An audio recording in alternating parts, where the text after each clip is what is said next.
Welcome to Count Stackula on YouTube. Thank you so much for tuning into another one of my videos. Today, guys, we got to talk about the Fomo in the market. Let's get into it.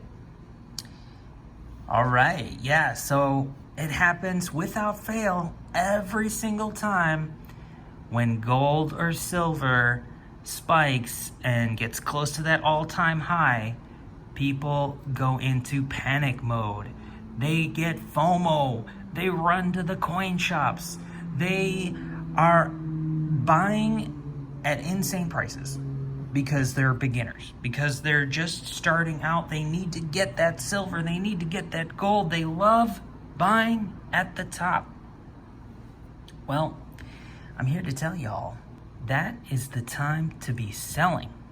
Okay, if you've been in this game for a while, you know, it's not a bad idea to consider selling a little bit of your stack, because when people go crazy, that is a good indicator that we've already reached the top or we're close to it.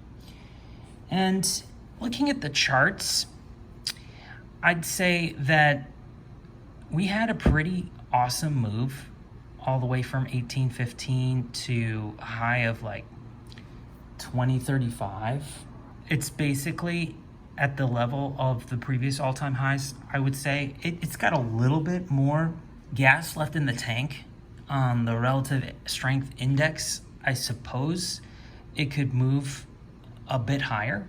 I mean, if it does break the all-time highs, well, I guess we could be off to the races. I'd say, 2200, 2250, that may be a new price target to reach. But I think that the momentum has already really taken place, to be honest. This is a nice third retest of that high. It's probably going to be consolidating for a little while. So we have some time. There's certainly going to be some dips. If you look at the support and resistance bands on gold, well, you've got strong support at 1700, and you've got strong support at 1600, and you've got significant resistance at 2000. And right now we're pretty much fighting to stay above 2000. Is kind of where we're at. I wouldn't be surprised if it travels between those two support and resistance bands for a little while longer, between 1800 and 2000.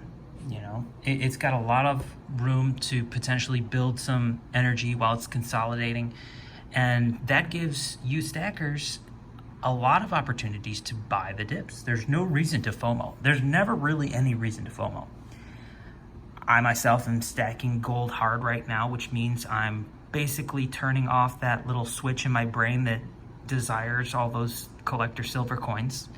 Because if I buy a whole bunch of collector silver coins, I won't have enough cash, enough dry powder to be able to pick up that 1 ounce of gold. So yeah, I'm have to be uber focused on my goal with gold right now, and I find that I do way better when I focus on one metal at a time, for whatever reason. It's just something I picked up along the way, is that when I focus in on one metal, I tend to do better. And so for right now, that is gold for me. And it really has nothing to do with the spot price. Honestly, I wish it were lower.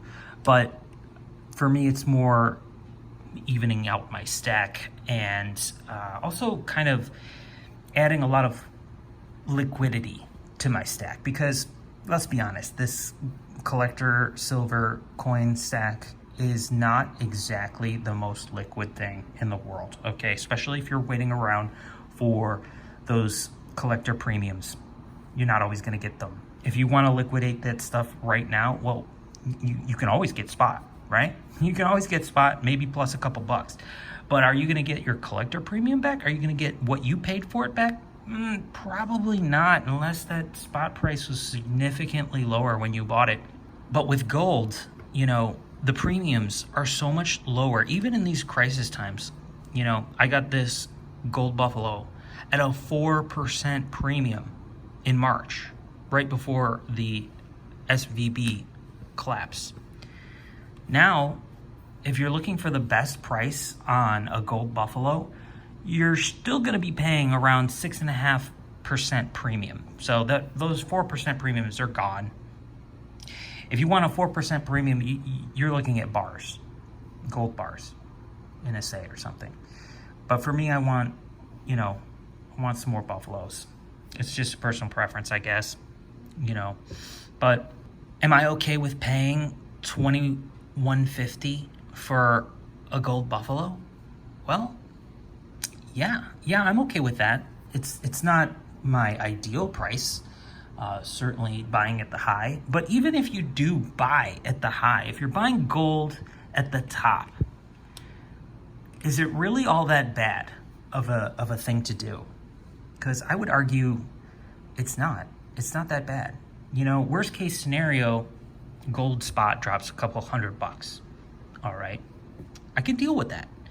You know, it's an unrealized loss because I've got that ounce. It's not going anywhere.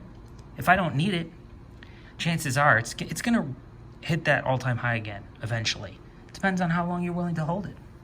I don't feel too bad about buying gold at a higher spot price.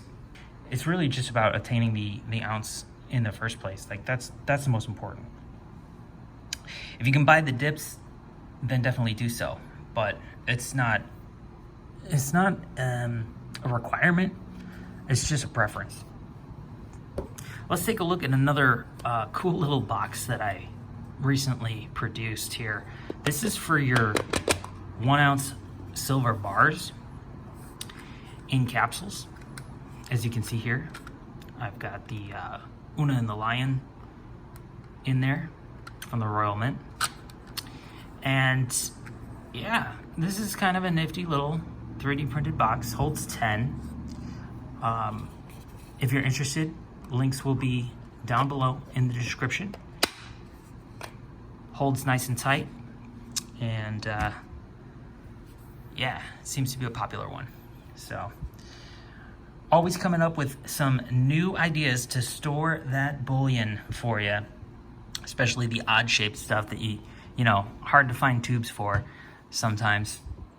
So, yeah, like I said, focusing on the gold and looking at the technicals, I'd say, you know, it could be trading within this range of 1,800 to 2,000 easily for quite some time while we wait for more catalysts to drive it higher or drive it lower.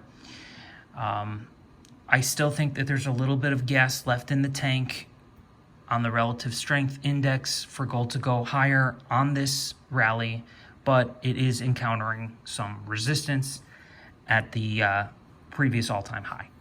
And, you know, we'll see if it smashes through. It doesn't necessarily look like it's going to smash through, but you never know. It could. So I can't really make any predictions. Silver pretty much just follows gold for the most part, and, you know, I think you're better off just analyzing the yellow metal for now. It certainly seems to be the leading indicator. And yeah, keep stacking, y'all. So stay tuned for some more Count Stackula content coming your way. And please remember to like, share, comment, and subscribe to my channel. Thank you so much. This is Count Stackula signing out. Peace.